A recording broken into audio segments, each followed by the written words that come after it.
O 17 de maio celebramos o Día das Letras Galegas. Escolleuse esta data para homenaxear a publicación del primeiro exemplar da obra Cantares Galegos, de Rosalía de Castro, en 1863, data que marca o inicio do Rexurdimento, é dicir, o renacemento cultural galego. Este ano, 2021, adicamos o Día das Letras Galegas a Xela Arias Castaño. Xela naceu en Sarria, Lugo, o 4 de marzo de 1962. Morreu en Vigo, no ano 2003. No momento do seu nacemento non se podía poñer nomes galegos, polo que tiveron que poñer o nome de María de los Ángeles.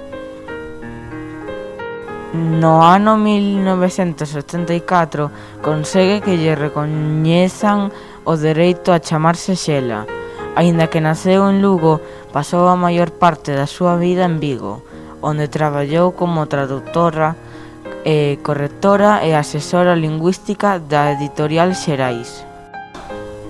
Que nunca xamais me diga alguén que non entende de poesía. A poesía non se entende, síntese ou non se sinte, faise ou non se fai. Xela Arias Castaño. É autora dunha poesía singular, transgresora, sincera e comprometida. Tivo un gran papel como editora e traductora de milleiros de clásicos universados ao galego. Formou parte do grupo de mozos e mozas que renovaron a poesía a partir dos 80 en temas, estilo e forma. Todos os bebés son tú, e ninguén como a ti. Todos os nenos son tú, e ninguén como a ti. Todos os adolescentes son tú, e ninguén como a ti. Todos os mozos son tú, e ningún como a ti. Todos os anciáns son tú, e ningún como a ti. Todas as nais son eu, e todas como a min. Saben que és único. Xela Arias Castaño. Publicou o seu primeiro libro, Denuncia do Equilibrio, en 1986.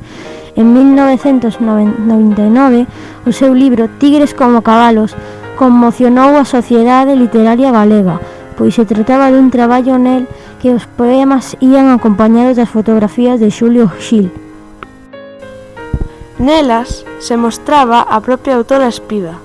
Xela Arias, xunto a outros poetas galegos nacidos nos primeiros 60, foi rupturista coa anterior poesía galega. Dis, mamá, e consegues 8 pasos seguidos en axuda cara nos, vesme? Son a nai que te pariu e coida facer o necesario porque avances. Xela Arias Castaño. Exerceu un labor pioneiro no mundo da tradución, ao verter ao galego os textos de Joaquín Rodari, Contos ao teléfono, Jorge Amado, O gato gaiado e Andorriña seña, W. Fernández Flórez, O bosque animado. Roald Dahl, As brusas ou Bram Stoker, Drácula. Tamén participou na tradución do Quixote de Cervantes ou Dublineses de Joyce. O seu traballo como traductora fíxoa merecente de diferentes premios. Foi membro da Asociación de Traductores Galegos e formou parte do Consello de Redacción de Viceversa, Revista Galega de Traducción.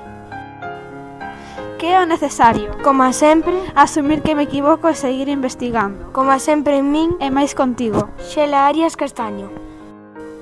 En 1991 retomou os estudos para cursar Filoloxía Hispánica na Universidade de Vigo e, posteriormente, Galego-Portugués. Desde 1999 exerceu a docencia en distintos institutos da xeografía galega. Foron anos de intensa actividade cultural e implicación cívica. Busco o modo de te acompañar, Sen estorbo, que seas o meu carón feliz, creador, de ti. de ti e mailo mundo que apañes. Xela Arias Castaño. Letras Galegas 2021, adicado a Xela Arias Castaño. Esta presentación foi realizada polo alumnado de sexto do CEIP Couceiro Freijomil de Pontedeume.